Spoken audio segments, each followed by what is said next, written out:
A single congressional seat has shifted, but the reaction in Washington suggests something far more significant is unfolding. Democratic House Leader Hakeem Jeffries responded with visible anger while his allies scrambled for answers. Meanwhile, Republicans celebrated not merely the victory itself, but what it signifies for their broader political strategy. This development represents more than one district changing color. It reflects accumulated momentum and a strategic advantage that could influence American politics for the next 10 years. The story begins in North Carolina, where a contentious redistricting battle has been unfolding for months. Redistricting involves redrawing congressional maps roughly every decade after the census to reflect population changes and maintain balanced representation. In practice, however, this process has become one of the most strategically important and fiercely contested aspects of American politics. With Republicans controlling North Carolina's state legislature, they drew new maps that shifted boundaries enough to convert one competitive seat into a reliably Republican district. While the changes appear procedural on paper, the political consequences have been explosive. Democrats immediately denounced it as manipulation and gerrymandering, a brazen power grab. Republicans countered that they were restoring balance after years of maps that had favored their opponents. The complexity lies in the fact that both sides have legitimate grievances. Redistricting has been weaponized for decades by whichever party controls state legislatures during redistricting cycles, effectively determining political advantages for the following decade. Though legal and constitutional, these practices often feel fundamentally unfair, eroding public trust when people perceive the rules being bent to favor those already in power. Hakeem Jeffries wasted no time responding to the approved maps, appearing before cameras to accuse Republicans of rigging the system, undermining democracy, and silencing voters. Behind closed doors, Democratic leadership experienced something beyond frustration. They panicked. This outcome wasn't supposed to happen, certainly not with such speed. Democrats had relied on population shifts, court challenges, and demographic trends to protect their seats, believing their position would hold. Instead, they're confronting the reality that Republicans have mastered the ground-level political game that Democrats once dominated. This shift has been years in development. After the 2010 midterms, Republicans recognized a crucial insight. Controlling Congress requires focusing not just on Congress itself, but on state legislatures, governors' offices, school boards, county commissions, and election boards, the places where real power resides, where maps are drawn and voting laws are written. While Democrats pursued viral moments, large rallies, and national media attention, Republicans quietly executed a long-term strategy. They invested in state races, recruited local candidates, and built networks in overlooked places. Over a decade, they flipped numerous state chambers and won gubernatorial races in swing states, securing the power to draw congressional maps that would benefit them for years. This single North Carolina House seat represents just the visible portion of a much deeper structural transformation. But the story extends beyond maps and strategy to encompass people themselves. Across America, millions of voters are quietly changing their party registration. In states like Florida, Pennsylvania, Ohio, and even parts of California, voter rolls are turning red by significant margins, in some cases hundreds of thousands of voters, over just a few years. These shifts aren't happening because people suddenly became conservative overnight. They're occurring because voters feel unheard and left behind, believing the party they once trusted stopped listening to their concerns. Blue-collar workers who traditionally voted Democrat are registering Republican. Latino families in border communities are shifting rightward. Suburban retirees concerned about safety, affordability, and stability are reconsidering their political loyalties. Behind these statistics lie human stories. A Michigan factory worker who lost his job when the plant relocated overseas.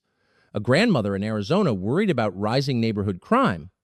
A North Carolina small business owner struggling with inflation and regulations. These voters aren't seeking slogans, they want results. When one party appears to offer practical solutions while the other offers rhetoric, people respond with their votes. North Carolina's new congressional map doesn't just shift one district, it rebalances the entire state's representation. Under the new boundaries, Republicans are projected to hold 10 to 12 districts, while Democrats hold just 3 or 4, creating a massive advantage that came not from changing minds, but from redrawing lines. Democratic Governor Josh Stein called it a cynical power grab, arguing that the Republican legislature abused its authority to diminish the people's voice and that the maps don't reflect the state's relatively evenly divided political makeup. Republicans characterized it as a constitutional correction, pointing to previous maps challenged in court that had unfairly favored Democrats for years. The uncomfortable truth is that this situation is less about partisanship and more about who controls democracy's mechanics. Redistricting represents a structural issue, and Republicans currently control that structure in enough states to provide them a nationwide advantage. This is the landscape where the 2026 midterms will be decided, district by district. Democrats aren't conceding without resistance. From California to Illinois to Maryland, Democratic-controlled state legislatures are advancing their own redistricting measures to counter Republican momentum. California Governor Gavin Newsom champions initiatives aimed at locking in Democratic dominance under the banner of fairness and independent commissions, proposing to transfer redistricting power from partisan politicians to supposedly neutral bodies. Republicans argue this is merely old tactics with new packaging, claiming that so-called independent commissions are rarely truly independent and often contain appointees with partisan leanings. They note that Democrats had no objections to partisan redistricting when controlling the process in states like Maryland and Illinois. The result is a political arms race, with each side accusing the other of cheating, each claiming to defend democracy, and every victory contested in courts, media, and public opinion. This raises a troubling question. What happens when both sides stop trusting the system itself? Trust in elections is eroding, not necessarily due to widespread fraud, though that remains part of the conversation, but because of perception. When each party accuses the other of stealing democracy, when every close race spawns lawsuits and conspiracy theories, when people feel rules are bent to favor whoever holds power, trust deteriorates. The real danger isn't the lines on maps, but the divisions between neighbors, communities, and Americans who once shared a common belief that elections, despite their flaws, were fundamentally fair. When that belief vanishes, so does the foundation of self-government. Republicans view this victory as a correction, claiming they're restoring balance after years of being outmaneuvered. Democrats see it as corruption, arguing Republicans are rigging the game to maintain power despite lacking majority support. Somewhere between these positions, ordinary Americans wonder who to trust. Yet for Republicans, this erosion of trust has paradoxically become fuel. Conservatives nationwide treat this House seat victory as proof that persistence works. Grassroots groups, local candidates, and independent donors feel energized seeing momentum return. They perceive a party once accused of being reactive, slow, and out of touch becoming proactive, strategic, and organized. Every rally, school board meeting, and legislative session now fits into the same strategy. Build from the bottom up. Seats flip not through big speeches and national media tours, but through structure, organization, patience, and willingness to fight for every inch of ground. This explains why this single victory has Democrats reading the political weather with alarm. What's approaching isn't just about one seat or one map, it's about a trend that could reshape American politics for a generation. Current data suggests Democratic strategists are losing sleep. Recent polling indicates Democrats are slipping not just in swing states, but in core enthusiasm, fundraising, and voter registration across the board. If these trends continue, Republicans could solidify House control not just through 2026, but potentially through 2030 and beyond, when the next census occurs and new maps are drawn. If Republicans maintain their state-level advantage, they'll control those maps as well. Consider what this means. We're discussing not one election cycle, but generational change affecting federal budgets, defense policy, energy strategy, healthcare legislation, and infrastructure spending. The party controlling the House controls the legislative agenda, deciding what gets voted on, funded, and investigated. Hakeem Jeffries, Gavin Newsom, and the White House understand this, which is why this single North Carolina House seat feels like the first domino in a potential chain reaction. If Republicans can replicate this strategy in Ohio, Florida, Georgia, and Texas, and early signs suggest they can, then America's political landscape will look very different from even 5 years ago. It's important to acknowledge that this isn't about celebrating one side or demonizing the other. It's about understanding the game being played. Whether you're a lifelong Republican, Democrat, or someone trying to make sense of it all, the lesson is universal.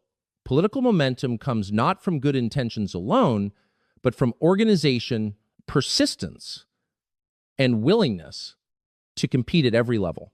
Republicans spent a decade rebuilding from the ground up, learning from their 2008 and 2012 losses. They stopped assuming demographics or history would save them and got serious about state races, voter outreach, and understanding how power actually works in America. Now they're reaping rewards. But here's what should concern everyone, regardless of party. When one side becomes too dominant, when checks and balances erode, when competition disappears, systems break down, democracy thrives on tension, debate, and the push and pull between competing visions. When one party controls everything, they stop listening, stop innovating, and start taking power for granted, a danger regardless of who's in charge. If you're conservative, celebrate wins, but don't become complacent. Keep pushing for accountability, transparency, and leaders who deliver on promises.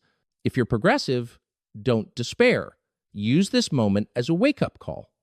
Understand why people are walking away, listen to the stories behind statistics, and rebuild trust from the ground up, just as Republicans did a decade ago. The bigger picture isn't Republican versus Democrat, it's institution versus reinvention, whether our political system can adapt fast enough to meet changing world challenges. Right now, the side adapting faster is winning. Think of it like business. Successful companies aren't always those with the best product or most resources. They're the ones adapting quickly to changing markets, listening to customers, and building infrastructure before needing it. Political parties operate similarly, competing for trust, votes, and support.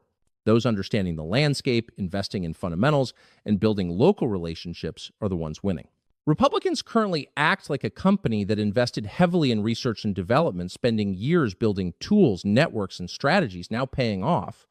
Democrats, conversely, act like a company, assuming brand loyalty would carry them through, relying on demographic trends, urban population centers, and the assumption that younger, more diverse voters would naturally lean their way.